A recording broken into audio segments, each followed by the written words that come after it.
దేవుని పరిశుద్ధమైన నామమునకు మహిమ కలుగునుగాక. 2025 సంవత్సరం శిలువ ధ్యానాల అధ్యయనం 21వ రోజు మంగళవారం. ఈ దినాన ధ్యాన వాక్యం క్రీస్తుకు అభిషేకం. మత్తయి సువార్త 26వ అధ్యాయం 6 నుంచి 13 వచనాలు. కీర్తనల గ్రంథం 45వ అధ్యాయం 6 నుంచి 8 చరణాలు ఉన్న వివరణ మనం అధ్యయనం చేసుకుందాం. క్రీస్తుకు అభిషేకం గురించి సువార్తలు పేర్కొంటున్నాయి. మార్కు సువార్త 14వ అధ్యాయం 3 నుంచి 9 వరకు, లూకా సువార్త 7వ అధ్యాయం 36 నుంచి 50 వచనాల వరకు, యోహాను సువార్త 12వ అధ్యాయం 1-8 వచనాలు.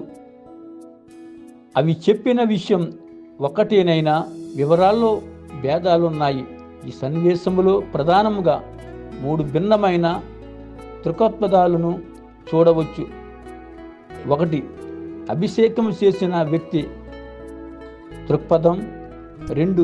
శిష్యుల దృక్పథం. 3. క్రీస్తు దృక్పథం. 1. అభిషేకం చేసిన వ్యక్తి ఏమీ మాట్లాడలేదు. ఆమె చేతుల్లోనే తన మనోభావాన్ని వ్యక్తం చేసింది. అభిషేకం గౌరవ సూచన.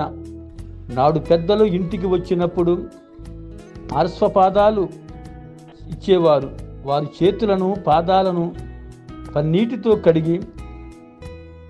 కడిగిన నీటిని తమ తల మీద గౌరవ సూచనగా జల్లుకునేవారు. ఈనాడు కూడా ఈ సమాచారం మన దేశంలో లేకపోలేదు. అక్కడ అభిషేకము చేసిన వ్యక్తి క్రీస్తు మహత్వాన్ని గొప్పగా గౌరవిస్తూ తనను తానే వినయభావంతో ఆయన పాదాలకు అంకితం చేసుకుంది. ఆమె గొప్ప విలువైన పరిమళంతో క్రీస్తు పాదాలను అభిషేకించింది. దైవం ముందు ధనానికి విలువ లేదు. ప్రేమను ఎవరు డబ్బుతో విలువ కట్టలేరు. ప్రేమకు భక్తికి లెక్కలు కట్టలేము. వాటికి వస్తువులతో నిమిత్తము లేదు.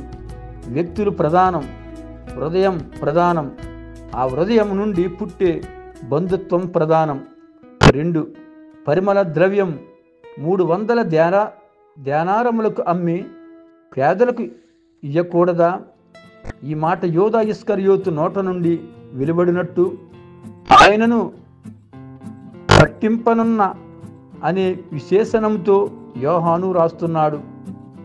ఈ వృధా వ్యయమెందుకు అని విమర్శించడమే కాదు, కోపాన్ని కూడా యోధా ప్రదర్శిస్తున్నాడు.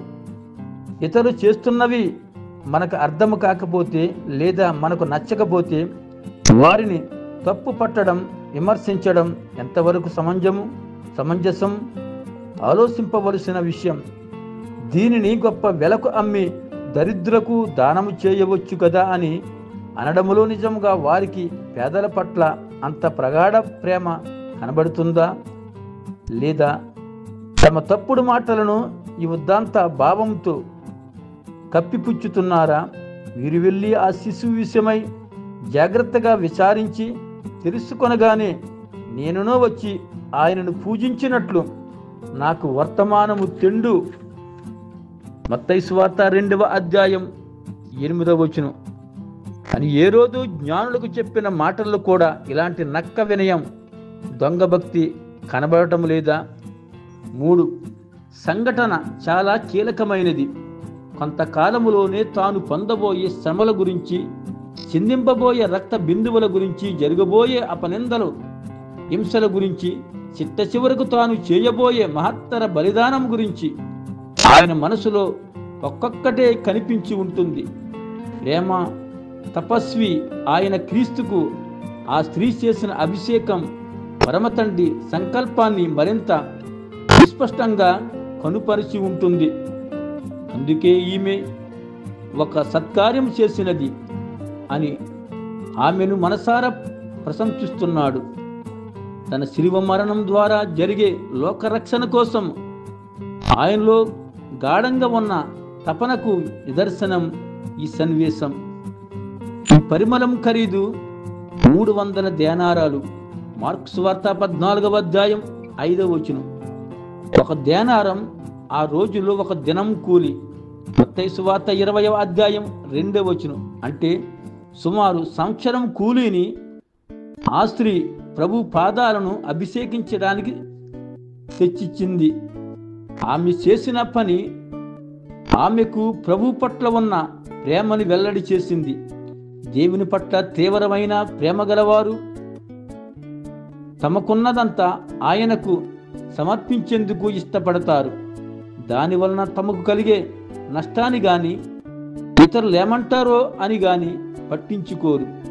యేసు ప్రభు కొద్ది దినాలలో మరణించనున్నాడు. ఈ సంగతి తెలుసో తెలియకో ఈ స్త్రీ చేసిన ఈ పని ఆయన మరణానికి ముందు జరిగిన తైలాభిషేకం, ప్రాణాలర్పించిన ప్రభువుకు మన భక్తి ప్రవర్తనలనే మంచి గంధం, ఆరాధన అనే అభిషేకం మనం సమర్పించవద్దా?